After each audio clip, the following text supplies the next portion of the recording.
Hello everybody, this is Salil Tripathi here in London from the Institute for Human Rights and Business. And at the other end of this call, I have Sanchita Saxena, who is the Executive Director for the Institute for South Asia Studies and a Director at the Subir and Malini Chaudhary Center for Bangladesh Studies. We are going to be talking about the need for remedy when there are grave abuses of human rights of workers in garment and apparel factories. This year's theme for our podcast for the top 10 is, of course, on the search for remedies when there is no justice. So, thank you very much for joining us, Sanchita. It's great to be here, Salil. Thank you. My first question is a hypothetical one, but it's clearly drawn by what has happened in the Rana Plaza case. That here we have a building which has many small factories. It collapses, almost 1,000 workers die, and the factory is in a developing world, in a country like Bangladesh, and the garments are made which are sold and bought very cheap in the rich world by people who are much better off, and the workers are of course getting very low wages for this. Where does the fault lie in this equation, and what kind of accountability mechanism do you think we need? Yes, this is of course a very complicated question. Yes. Because the fault, so to speak, it lies amongst many of the stakeholders. So, for example, the elites in Bangladesh who are factory owners, many of them benefit a great deal from this setup. And so they own these factories and employ thousands of workers who are paid really very low wages. But the Bangladeshi elites, the factory owners, are definitely benefiting from this. And when you wrote your book, you have also talked about Cambodia and Sri Lanka. So if you have some experiences to draw from that, please certainly do so, yeah. That's right. It is similar certainly in those two countries as well. I mean, the local elites in this sector certainly benefit from the setup with, a large number of employees who are paid below minimum wage. It does create that hierarchy within these developing societies. So you have the elites on one hand, you have the government in Bangladesh, which has limited enforcement capacity, even though there may be laws in the books, to raise wages or to have certain provisions at the factory level to improve conditions. There's limited enforcement capacity, but there's also often a conflict of interest. So many of those represented in government, they're also factory owners. So it's also questionable about, how much they are really pushing for some of these changes to occur. But I think the most important player or actor in this is really the international brands. And once we look at the way the global supply chain is structured, we really see that there's very little attention that's paid to trying to understand the pressures that are created. So oftentimes factory owners, they take on extremely risky behavior. For example, going to the subcontracting sector, the Rana Plaza example of being in a building which was clearly unsafe. There were stories and stories of floors that were being built on top of each other with not looking at all to any sort of regulation, just trying to fit in many bodies as possible, trying to churn out these garments. Of course, the owners and those of owning the building and the owners of the factories have to be held responsible, but there's a reason also why they face this incredible pressure that pushes them to take this risky behavior. International brands increasingly ask for a tighter turnaround, at the lowest cost possible. And oftentimes, even very legitimate factories, what we call sort of the tier one factories, oftentimes they cannot take on such a large order, but they never want to say that. There's a fear of losing business. They tend to take this risky behavior, go to the subcontracting units, and then it often results in disasters such as Rana Plaza. So Rana Plaza was meant to be a wake-up call for the industry. I mean, we know, of course, from history that there was a Tarzeen fire incident only a year earlier, and Pakistan had a terrible incident with a German buyer of a Pakistan factory, and China has had similar incidents too in the past. So it's not unique, but staying with Rana Plaza for a moment, has it been a wake-up call? Has it led to any substantive changes? I mean, it was a wake-up call from the point of view that many brands associated with it were horrified to see these images all over the media. I mean, now it's not so easy to push these things under the rug. After Rana Plaza happened, we saw these horrific images. And a lot of the images we saw, not only of just the incredible human suffering, but there were pictures after with labels from certain brands. Maybe I won't bring those up now. No, that's fine. Yeah. It was a clear association with a brand and this horrific disaster. And I think that, social media and the way things spread. So it was a wake-up call from the point of view that the whole world really knew about it. And there was a real danger to hurting the brand image. And it was a wake-up call from the point of view that I think because it's not new, but there was something about this that was probably truly horrific, also in the terms of the number of workers that died. Mm-hmm. So it's probably one of the worst industrial accidents, I think, to happen. So it was horrific in many ways, and the images that spread, there was a lot of fear that it was going to hurt the brand image. So it did bring brands together, finally, after such a long time, to say, let's try to do something. I think from that point of view, it was probably the first time where brands did come together and try to engage in a dialogue, at least to think a little bit more about this sector. Right. So we had two remedies, one American and one European. One was called Accord and one Alliance.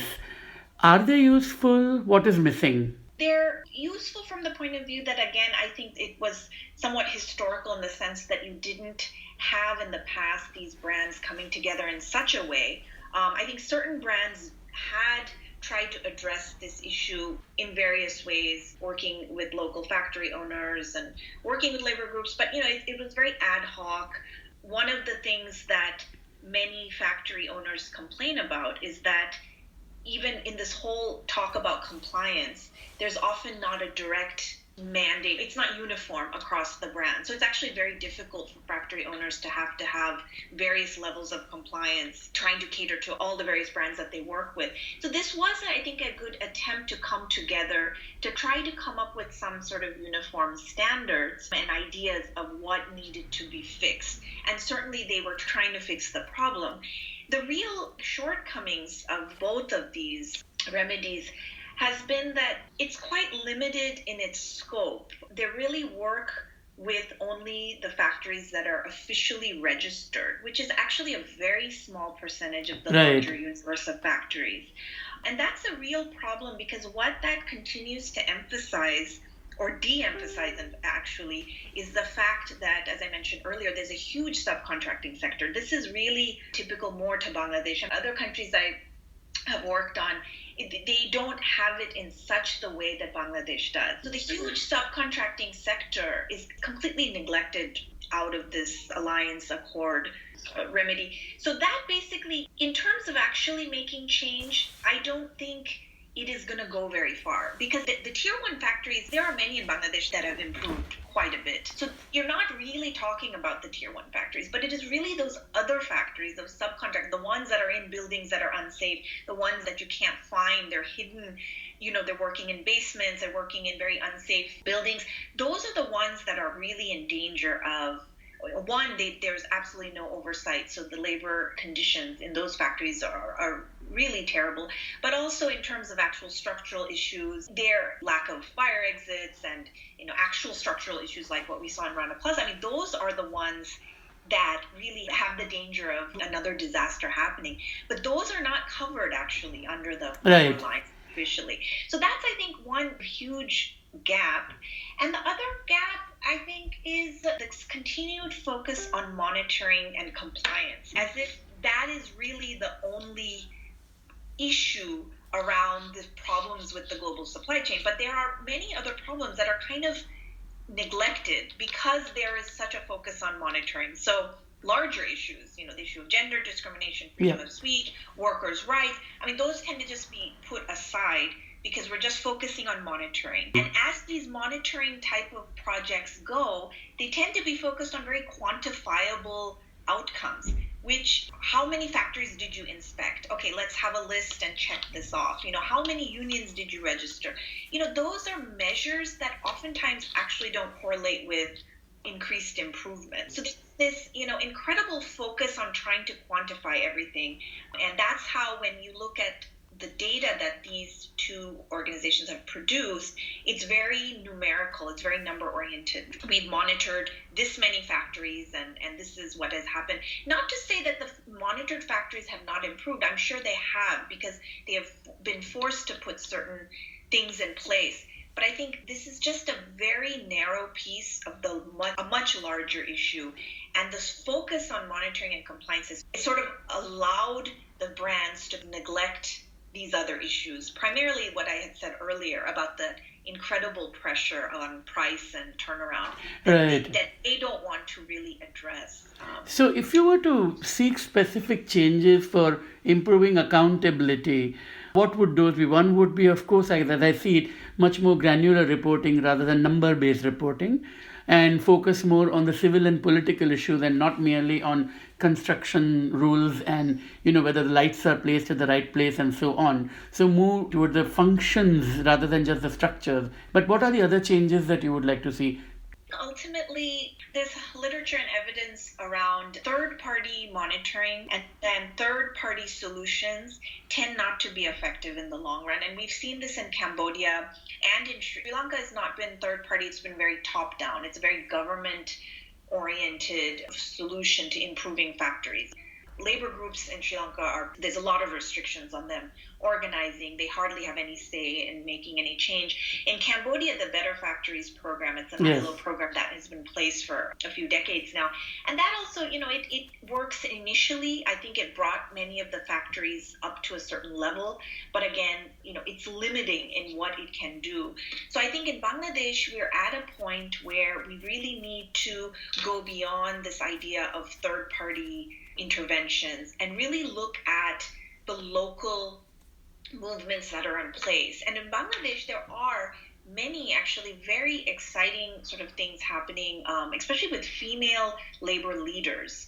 Unlike what you see in other countries, there are very strong, vibrant, vocal female labor leaders in Bangladesh, and they often work outside of the typical factory union structure, but they may be part of a larger garment federation, they may be part of an NGO, a women's empowerment group, and working with them to come up with factory level solutions is really important, because there are already movements in place and there are already dialogues happening, but we need to sort of not recreate the wheel and come up with these parallel structures, but actually to work within the local community-based organizations and come up with community sort of local rooted solutions that allow for a natural monitoring amongst the various groups. So you have the labor groups and you have the owners and you have the government officials, but you bring it down at the community-based level. So you have this sort of monitoring that's happening,